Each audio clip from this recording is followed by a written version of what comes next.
Hello, everybody. Welcome to another episode of Coder Conversations. Today we have special guest Carl. And how do you pronounce your last name? I don't want to mess it up. No problem. It's Swanepoel. Sure. And yeah, can you tell us a little bit about yourself? Yeah, absolutely. Well, thanks for having me on, Kevin. I'm glad to have you. So I am an entrepreneur. I have a background in computer science, but straight out of university. In fact, while I was still there in my final year, I started a business called Revolancer, which is a freelancing platform, and I've been running that full time now for nearly 2 years. Okay, sure. So, do you have a background in coding? Like what is your technological background? Sure. So I've always had a great interest in technology and especially software from quite a young age. And then I kind of worked my way from, really basic stuff like Scratch to then building like really basic websites with HTML and CSS. Then I learned Python and kind of went up from there. I've always been interested in both business and computer science, but especially the combination of the two. So I have built a number of different websites that also generated money. So I always really enjoyed kind of combining those two fields. Um, but then, more recently at university, I studied AI and robotics, and my major project was very much around AI and machine learning, and kind of using that to predict reader sentiment in response to news articles, which was really, really quite interesting, and something that I'm applying a little bit now with my business as well. A couple of years later. Interesting. So, what are your thoughts overall on AI? Like, where do you kind of foresee its future, and how are we going to be able to use it, and how do you plan on using the business?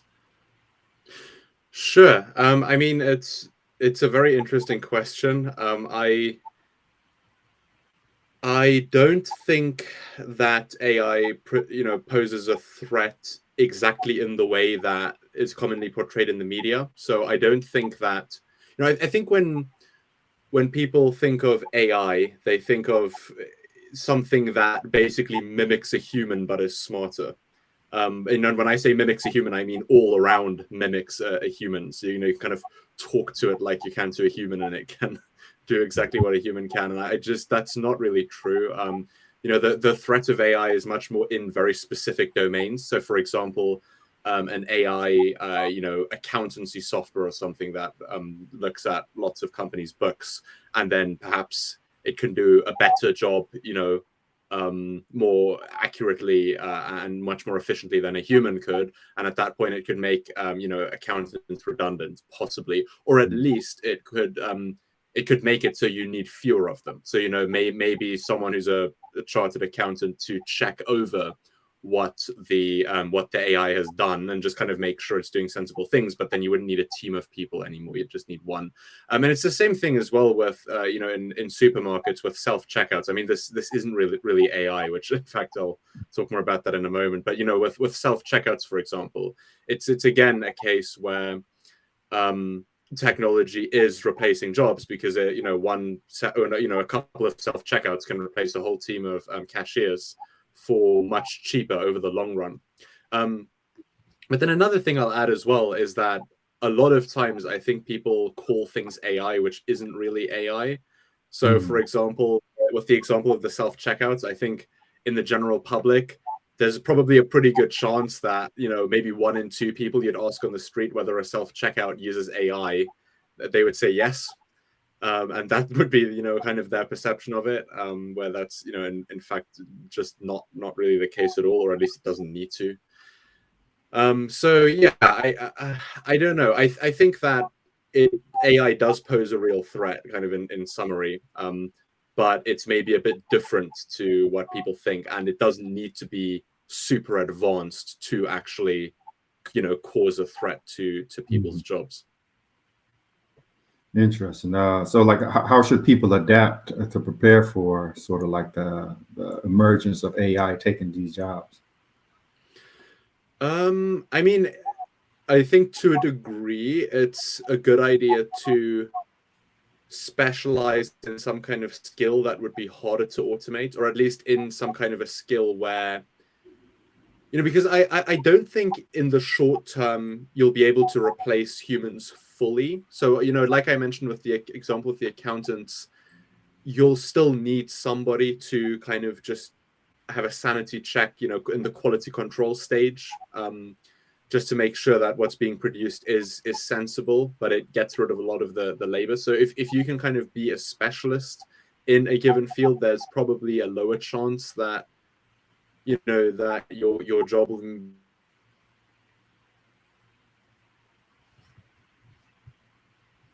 Hello, are you still here?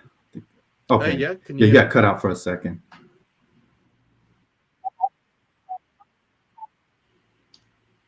If you're quite smart and you're well educated, you'll probably be fine for, quite a while, because you can be more in that kind of quality control stage, or building, AI systems, or whatnot. But the issue is if you cannot do that, for Mm, whatever reason, because you haven't had, a privileged background, or you just your strength isn't so much in those kind of skills that people would, people are companies pay for and are harder to automate, and that sort of thing.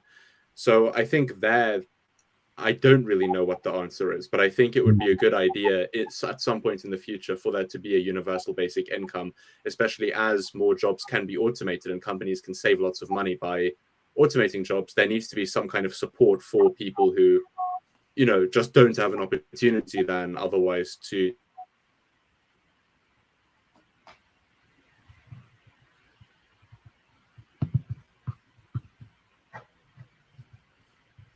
Oh, I think it froze up again. Okay, there we go.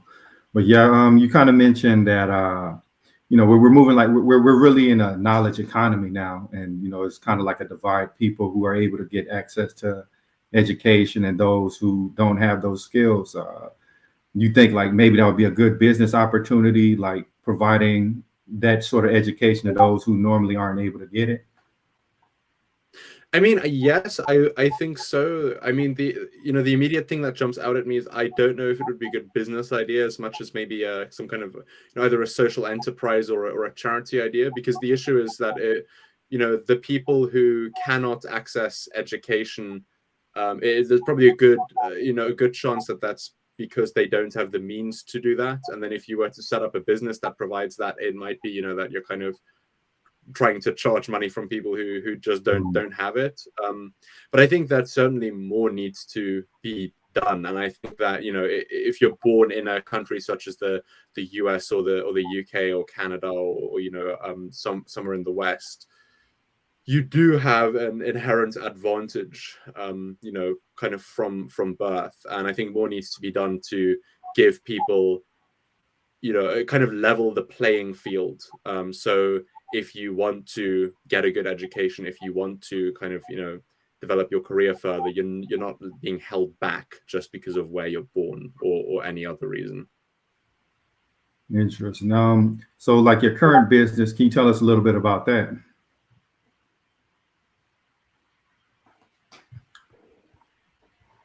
Kevin, Sure. I was just asking, can you tell us a little bit about your current business endeavor? yeah, absolutely. So it's a software, tech startup called Revolancer, and we're a freelancing platform. So, not too dissimilar from something like a Fiverr or an Upwork. But the way in which we're different is we don't charge commission fees. So, if you're selling on Fiverr, they will charge you 20% and they'll charge your customer 5%. So they're in essence taking about a quarter of every transaction. Um, Also, they won't let you talk outside of the platform because of that. So you can't video call or email or talk on WhatsApp or anything like that, because if you could, you would pay outside of the platform and avoid paying them their fees. Mhm. Um, and also, these platforms have a general lack of quality. And that's, in fact, where we are using AI to automate that quality approval process, so we can have it at scale with a low overhead. But we allow people to talk off platform, and we don't charge any commission fees. So that's what makes us different. Interesting. So can you tell us like a few of the success stories on the platform, like some of the maybe the developers who've really utilized it to make a living? Yeah, absolutely. So we get dozens of new projects kind of going through the platform every day. We have nearly 15,000 users at this point too, up from around 600 or 500 or 600 at the beginning of the year. And by the end of next year, we want to grow that to 100,000. So we have lots of developers on the platform. In fact, it's one of our most active category, and it makes sense, right? Because people are always looking for a website or some kind of other software for their business. So yeah, we have lots of success stories on the platform, and kind of dozens more every day client projects going through to different freelancers on there. Is there opportunities for people like who may already have a job, but they're looking for a little bit of part-time work? Yes, absolutely, there is. So, in fact, many of the users on our platform right now fall into that category, where they are working full time. We then approached them and sort of said, oh, we're impressed by your background, what you're doing at the moment. Have you ever considered freelancing on the side? And in a lot of cases, the answer is no, they haven't. But then many of them do consider it, and they do try Revolancer, and it's a great way, of kind of earning some extra money on the side, and just give you a bit more freedom and flexibility. Become less reliant maybe on your kind of main job, and also earn more if you calculate it, on an hourly basis than if you were to work for a company, because there's no if you are sort of the person being paid directly, you're going to earn significantly more than if it's a company that has other expenses as well and is then paying you a smaller part. You have like a variety of company sizes on the platform, like big companies, small companies, or is it, We do have a variety, but the majority of them are small to medium enterprises. I'd say somewhere around 5 to 10 employees, probably. So basically, they're at a stage where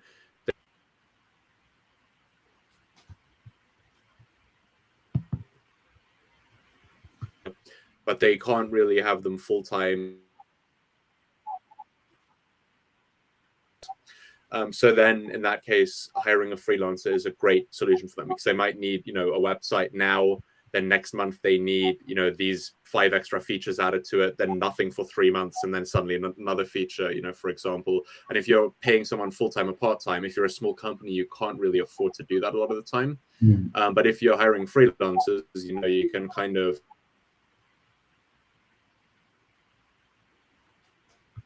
let's say through the platform. So what does it look like to sign up? How involved is the process? They just go to the site, fill out a form, and they can start applying for jobs? That's pretty much it. I mean, we keep it as simple as possible, so you can sign up completely for free. You have to list a service first of all, and this is where our quality check happens. So right now it's manual, but all of those decisions are added into a big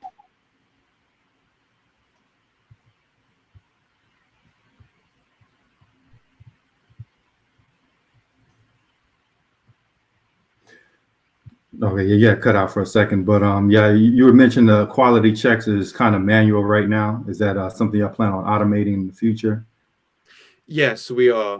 So at the moment, we just need more data, but we're well on our way there. So I estimate that by the end of next year, we will have enough data for that process to be, for us to be able to automate that, and for the classifier to be.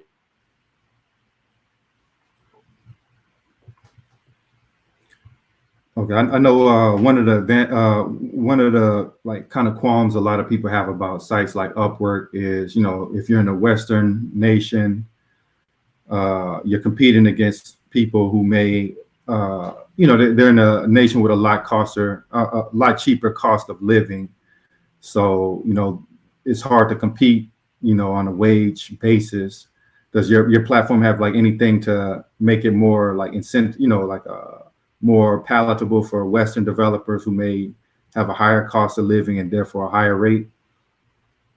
Sure. So a lot of our large competitors, their primary focus is giving clients the cheapest possible deal. I mean, I don't think they try and hide that either, because if you look at Fiverr, for example, it's in the name. but we approach things differently. So we're all about quality, not quantity, as these other platforms are, in my view. And what we've found oftentimes with companies on the platform, you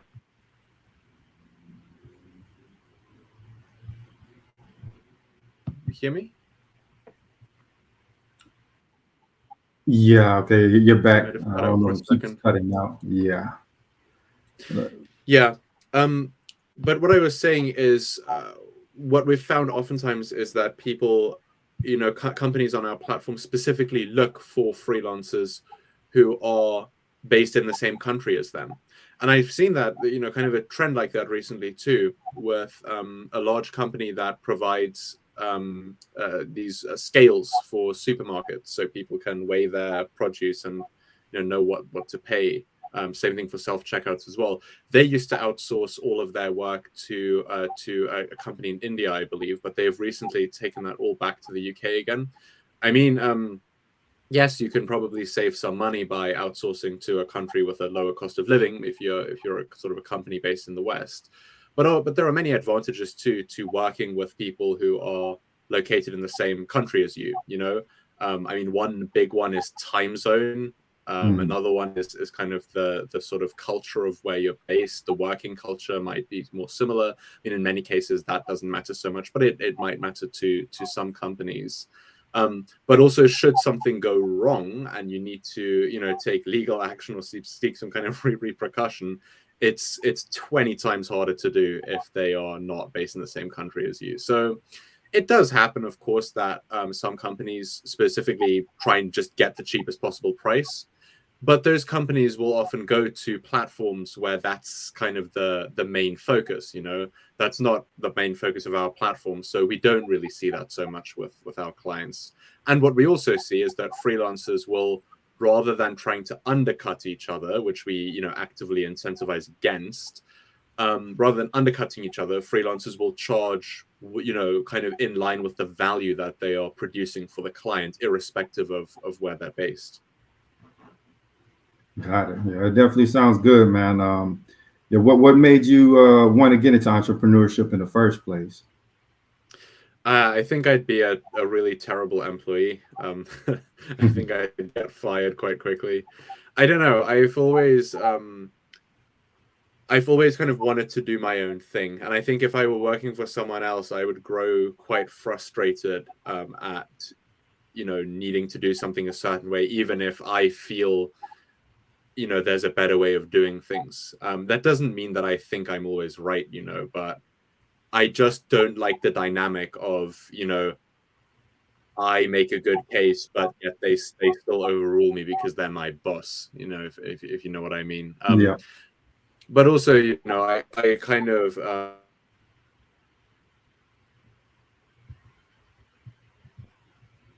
hear me. Okay. Yeah, I can hear you now. But the last part I heard was like you don't want to be overruled because somebody's your boss, and you might have a better case than them, but just because they're your boss, you have to go with their choice. Yes, exactly. So that's just not really a working style that I'm interested in. But I've always, I've kind of always just been.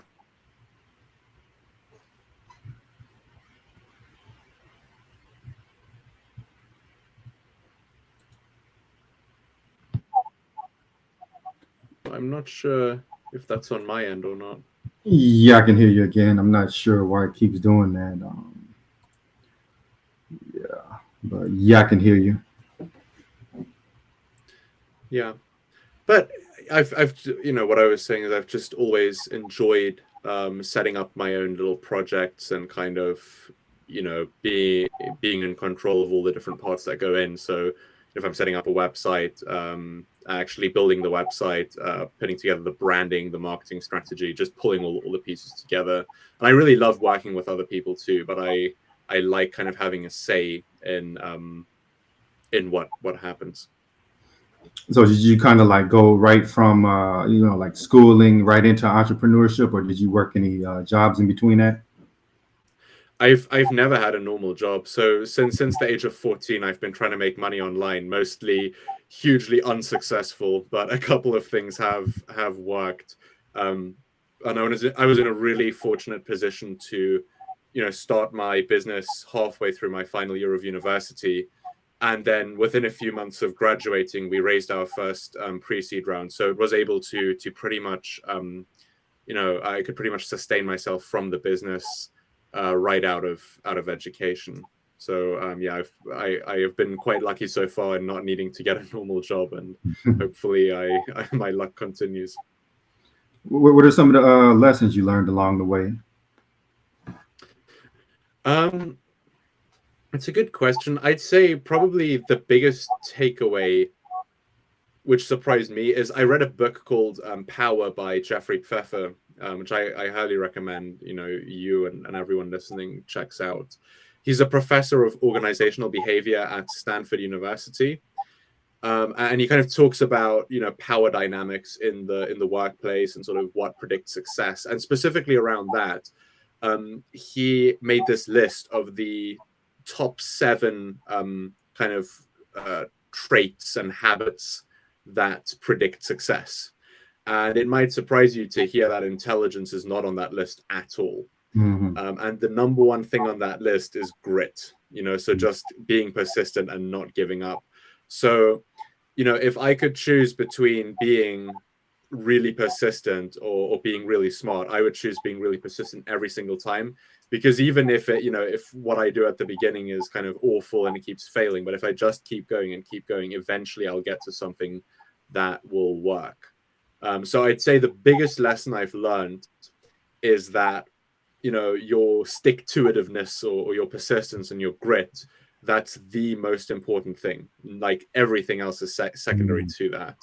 And I think that's where most people fail, because it is hard sometimes, especially when you kind of keep failing at what you're trying. It's very hard to muster up the strength to kind of keep going. And I've definitely been very close before, like not too recently, thankfully, but, a couple of years ago, I have been very close to just thinking, this just isn't going to work. I need to stop. But I didn't quit. And I'm very glad that I didn't. And I think, if I could go back and tell myself something, a few years ago, I would just say, basically, don't worry about whether you succeed or fail. Like, you can worry about that in the long run.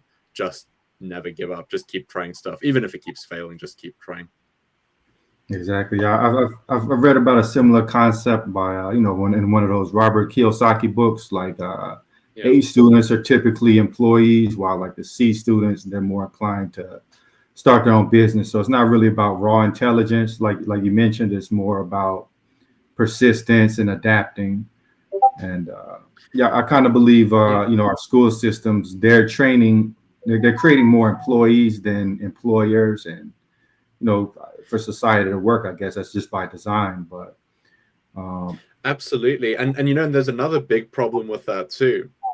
The problem is, if you're smart, there's a pretty good chance that you think you know better than other people, and that's really bad if you're an employer, because if you just think you're better than everyone else, you're not going to work well with others. And to grow a company, you need a very talented team of people. So one of the rules that I live by is I always try and be the dumbest person in the room. That doesn't mean, I'm like trying to be the most unintelligent person in the room, but it means that I want to surround myself with people who are significantly better in their field than I am. Like, for example, I've got a co-founder who's our CTO. Obviously, I've got a technical background, but Sky, who's my co-founder, is a significantly better developer than I am. And that's very much by design. That's what, I was looking for someone like that as a co-founder. And I think that's another thing where people could easily fall into a trap, especially if they're smart, is they would look basically for someone who isn't smarter than them, and that can be a problem. We got a question from the audience. It says, question to Karl, do you think your education was beneficial since you started your business right after college? It's a very good question. I would say yes, but not in the way you might think. So in terms of the stuff I learned in the course, no. In terms of the sort of credibility that's associated with it, I'd say yes, because if I'm sort of pitching to investors and then I say, oh, we're using AI, it's such a buzzword, so they will immediately just think, oh, what's that based on? Is that just a buzzword? But then if I can say, oh, I have a degree in AI and robotics, suddenly they say, oh, okay, no problem. So the thing is, I don't know to what degree it's helped. I think it probably has helped to some degree. But that being said, what I actually learned as a part of the course, I don't really use at all in my day-to-day. So I would quite comfortably say I probably could have gone, I probably could have started the business and gotten just as far without it, maybe even sooner, because then instead of going to university for 3 years, I could have started with the business sooner. But it's very hard to say for sure. But I've got quite a negative perception of formal education in general, to be honest. So I wouldn't say it's necessary, especially if you want to go into entrepreneurship. So, like, kind of going back to the previous question, you mentioned the importance of surrounding yourself with people smarter than you. I've seen like Henry Ford, I believe he said something similar. How do you keep your ego in check to be able to be around a bunch of people who are like more skilled than you in these certain areas, and not like feel like get the imposter syndrome and things of that nature? Oh, I mean, I certainly get imposter syndrome, so I don't think it's possible to avoid that. But I don't think it's necessarily a bad thing, because I think imposter syndrome is a sign that you are probably doing quite well. I mean, that's kind of the point. You feel imposter syndrome is you feel like you don't deserve to be doing as well as you are. So I do absolutely get that. I think it's normal to get that. But in terms of the first part of your question, like how to keep my ego in check, I mean, I think it's a very simple case of my number one priority is the success of the business. And in order for the business to be successful, I need for the business to do the right things, to have, to implement the best ideas, to generate the best ideas.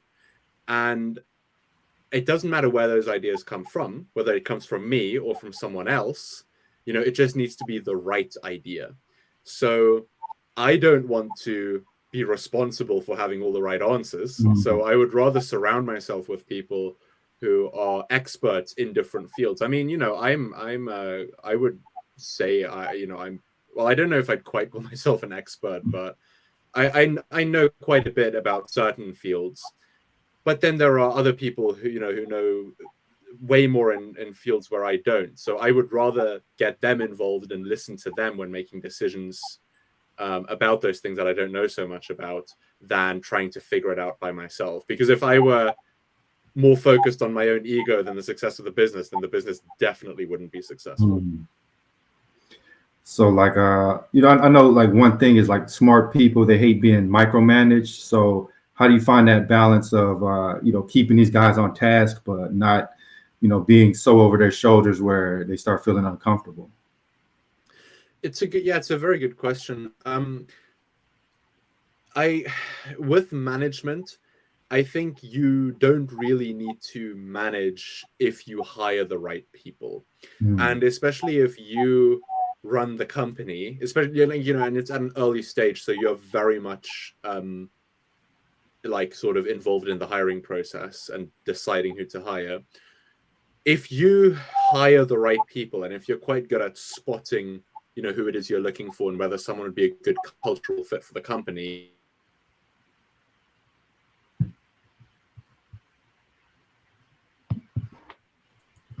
Okay. Yeah. you're good at looking out for what the right person, that making sure they're a good cultural fit for the company, you don't really need to manage. And with our team at Revolancer, everybody who's on the team is self-motivated. So they are already very motivated. They're very conscientious. They believe in the company's mission. And that's another thing, because a startup cannot compete with salary against a large player. So you're kind of forced to hire people who care more about the mission of the company. So we've got a lot of former freelancers on the team who are disgruntled and genuinely want to change the industry, you know. So I don't do micromanaging at all. You know, I judge people by their outputs. So, you know, I kind of the way we work oftentimes, like in the tech department or the marketing department, is at the beginning of the week, we'll say, these are the things we want to achieve in the week. This is how we'll distribute the tasks, done. And then on Friday, we just check kind of what happened. And then if there are problems, you know, like someone has been underperforming, then we can look into that. But certainly, you know, like in the week or in whatever kind of sprint length that we do, there is no point in me wasting my time like chasing people up, especially if I haven't seen there be an issue. Like, let's say someone has 5 tasks, which if they achieve them by the end of the week, that's a great week, and they don't do anything until Thursday, and then they suddenly, you know, just cram in all those tasks and they do a great job of them. I don't think that's necessarily a bad thing, you know. Like, I would, you know, versus they work like the whole time and they get 4 of the 5 done throughout the whole week. I'd say, you know, just cramming them all in on a Thursday, if you can do them all well, is a much more preferred option. So that's how I kind of approach it. And I think what probably helps me as well is I would hate working for someone else so much, and my standards are so high for like what I would expect a boss to be like, that I try to act in a way where I wouldn't mind working for myself, if that makes sense. And I think that, well, at least the people who work with me say that you know, that they kind of like my management style, but who knows, maybe they're just just trying to be nice. So yeah, you kind of mentioned hiring the right people. What does the right person look like to you, and like what criteria do you use to kind of say I want to bring this person on, and also what does the wrong person look like? Like this guy might not be a good fit. Mm-hmm. So I'll answer, like, you know, the question very much specifically for us, because I think for different companies, at different stages, it's you know, the answer will differ. But in an early stage tech startup, what you need is people who really think differently from the crowd. So one question that I really like to ask in interviews is, what is a popular opinion you disagree with and why? And this is adapted from a question that Peter Thiel asks in interviews, and I think is absolutely brilliant. The reason being, you can tell from someone's answer to that, and also how into detail they go, you know, just how much of an independent thinker they are. Because if they can kind of see a different future, those are the kind of people you need in a tech startup. Because a tech startup is this kind of crazy thing of, you know, growing extremely fast and basically doing something that, you know, maybe wasn't really possible before the age of the internet. You know, growing a business from basically nothing really fast until it's like a major global player. So you need people who are kind of a bit crazy and can see the future differently in order to pull that off. So that's a big part of it. I also think that another key approach that I use when hiring is, it is much more important to find the right person than to like have the right role. So it's happened a couple of times where we've hired people where we don't really know what role they're going to do, or like we have something for them to do, but it's probably not going to be the right fit like longer term. But just the person is really good. Like, you know, they're very sharp. They're a good cultural fit for the company. They can see the future differently to the crowd. And then we find the right position for them. Because it's much easier to find the right position for someone than it is to like change the, you know, the wrong person into the right person. That's, in fact, I don't even think that's possible, really. So yeah, I mean, that's kind of what that's the key thing that I look for. I also look for just people who, you know, I can genuinely get on with. That doesn't mean, you know, that like everyone working there, you know, I have to like, it has to be someone that I think I could be friends with.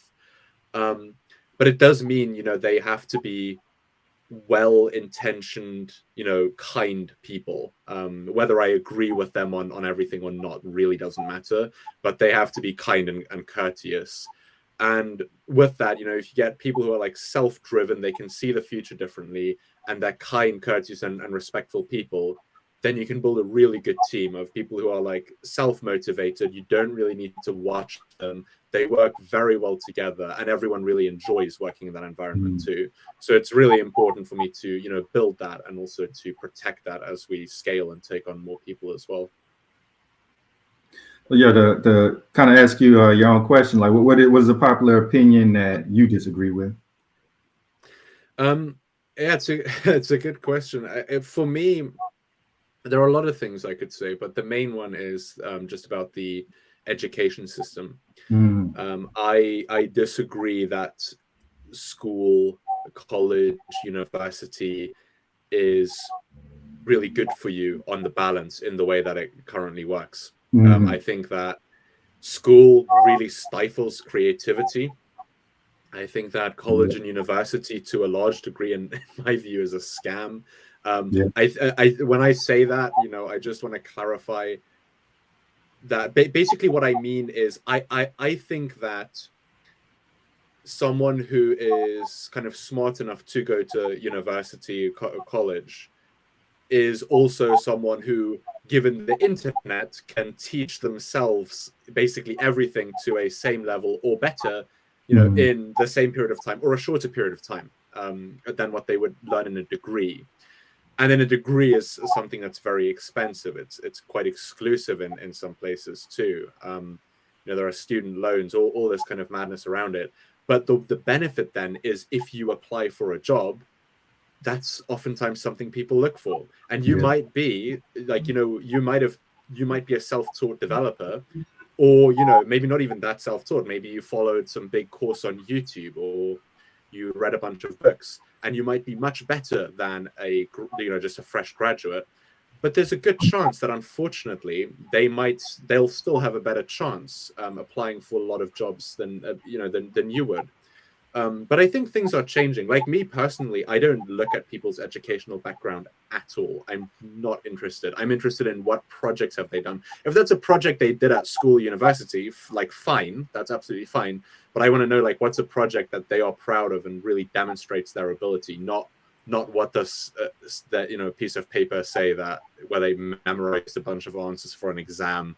I really couldn't care less. And I think that the world is moving slowly more towards that kind of viewpoint. But I think I just think it's a shame that that's the way things are currently. Yeah, I hold very similar opinions about the educational system. Oh yeah, can you give me 1 second? I guess got to make a minute-long phone call. Yeah, no problem at all. Okay, give me 1 second.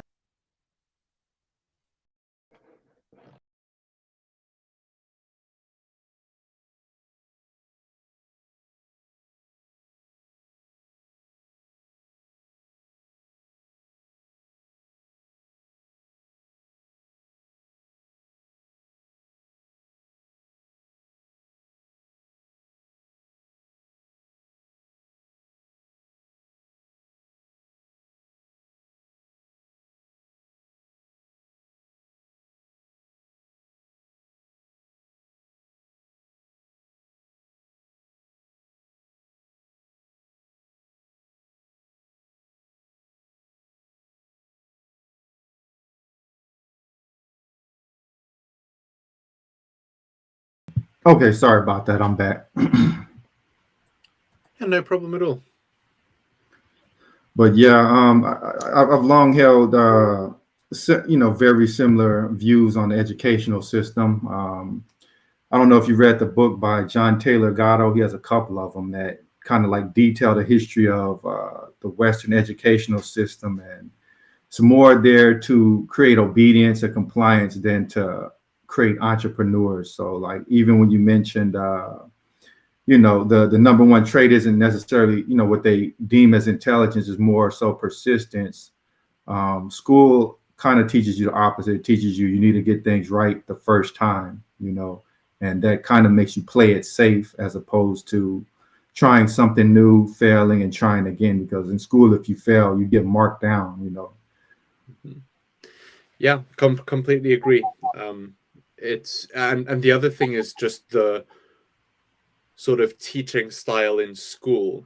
I think it's the right, it's like the right way for a minority of people. I think it's probably like Mhm. an okay way um for a larger group of people, but I think it's also completely the wrong way for a significant amount of people. So, for me personally, I have ADHD. I only found that Mhm. out one or two, no, yeah, two years ago at this point. I only found that out 2 years ago, long after I had left school, when I was already in my final year of university. And it explained a lot to me. But also, I think that school was just never kind of structured in a way where it actually,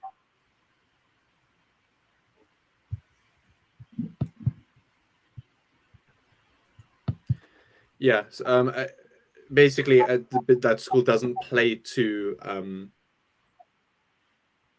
Mhm.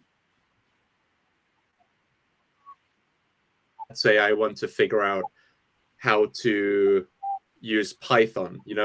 I wouldn't pick up a book. I would think, maybe it would be cool to build a program that does this, and then I would just Mhm. start trying to build it. Like, okay, so now I need to print something out. Google, how do I do that? How do I do if else? How do I make a class? Whatever. Um, that's just how I learn best. I kind of set a goal and then just work my way towards it and figure it out on the way. But school just isn't designed for people who operate in that way. And I don't think, Mhm. that any way of learning is right or wrong. It's what's right for you as an individual. Yeah. But school is so like cookie cutter, so narrow, and designed in a way to make people who don't learn in a very theoretical way, to make them maybe think that they're just not good enough, and certainly like Mhm. mark them down relative to people who are.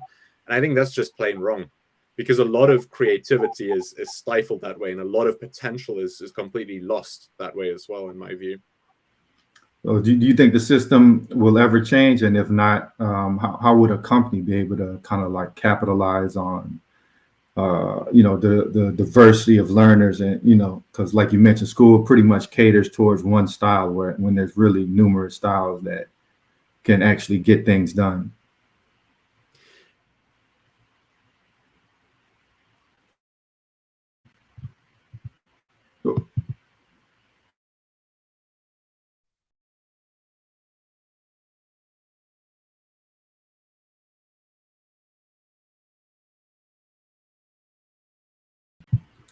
Okay, There we yeah. go, back. Here we go. Yeah, so in terms of, do I think it will change? I hope so. I don't really know. I really hope that it does. I think it needs to.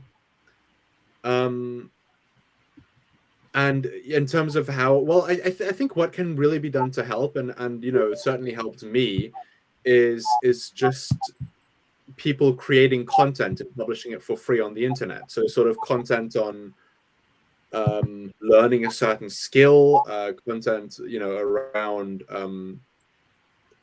maybe critiquing formal education and challenging it, questioning it. I mean, that certainly helped me. I mean, there are so many examples of where I went into like a 1 hour lecture for my uni degree, and I sat in there and I absorbed absolutely nothing. I Mhm. understood nothing. Then I went home, looked up, on YouTube that certain topic, watched a 3-minute video, understood it like this. So I Yeah. just wasted an hour sitting in that lecture. Mhm. Exactly. So I think that's really the key here. People have to just create more content and make that content more visible to people who are in school, who are in university, and maybe aren't happy with the learning style there, and kind of want to learn in a different way and access more kind of different skills that aren't being taught in school and university.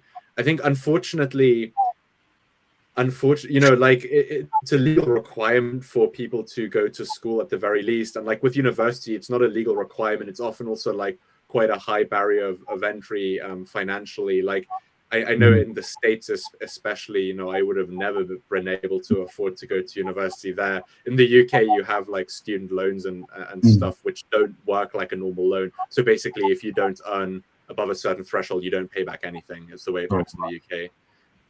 So yeah, it's a lot more lenient. But the other thing with university is like sometimes it's a requirement just to get a job, just that, literally just that piece of paper. You know, not anything you learn, just the piece of paper. In a lot of cases, unfortunately. So I think there would need to be like large legislation, or you know, changes in legislation for it to change. But I think in the meantime, if we just create more content, like a community online, to teach people certain skills and give them the ability to learn in a way where they will have to, you know, try things, fail, and then learn from that, then I think that's a good start for now, and certainly has helped me a lot along my journey. Yeah, I agree. I think I've easily learned more off of YouTube, Udemy, and these different platforms in school.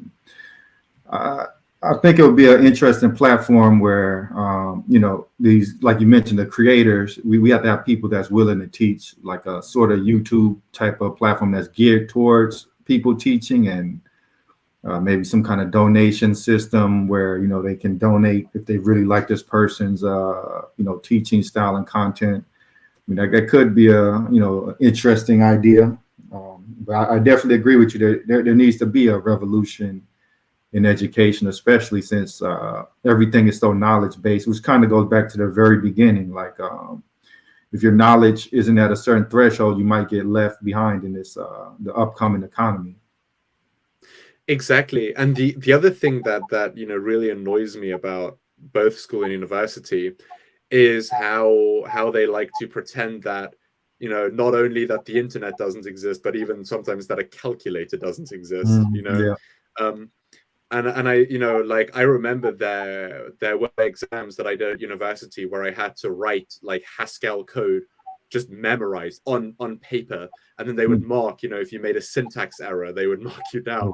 And it's so unbelievably stupid, because in reality that wouldn't happen. In reality, you'd have an IDE that would probably correct the syntax for you. You could Google, you could go on Stack Yeah. Overflow, you know, and kind of go along the way. So I think that exams should absolutely let you use Google, because that's reflective of the real world. You can't always just Google the answer to something. Sometimes you need, you know, you need kind of you need to think around it too. But you need to be able to Google, because that in and of itself, finding the right information online is a skill. Yeah. And I think that should be taught more, because we don't live in a world anymore where you have to memorize a whole page from a textbook. You know, it's just never going to happen. You can pull out your phone, Google it, done, you know, find out anything. So really, they should be teaching more around how to think, how to solve problems, not Yeah. memorizing information, because we have superior ways of doing that now. Exactly. I also believe like some of the onus lies on the, you know, the business owners who, like you mentioned, they cater, they like they need to see the degree, but they might just ignore all the skills the candidate has. They might not have a degree, but they're extremely smart. They're a great problem solver, but they won't get hired because, you know, the degree is kind of like the gatekeeper. Absolutely. And you know what we do for hiring developers is we set them a tech challenge. So, you know, we kind of have an initial interview to figure out, you know, just what is this person like? Do they seem, you know, like how do they think? That kind of stuff. But really, what's most important with a developer role is like, you know, how well can they problem solve? What's the, you know, how well can they code?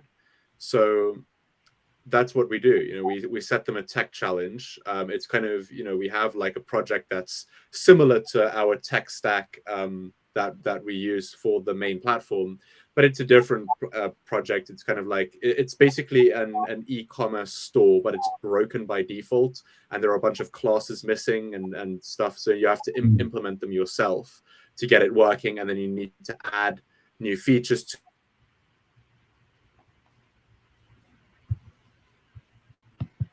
They are just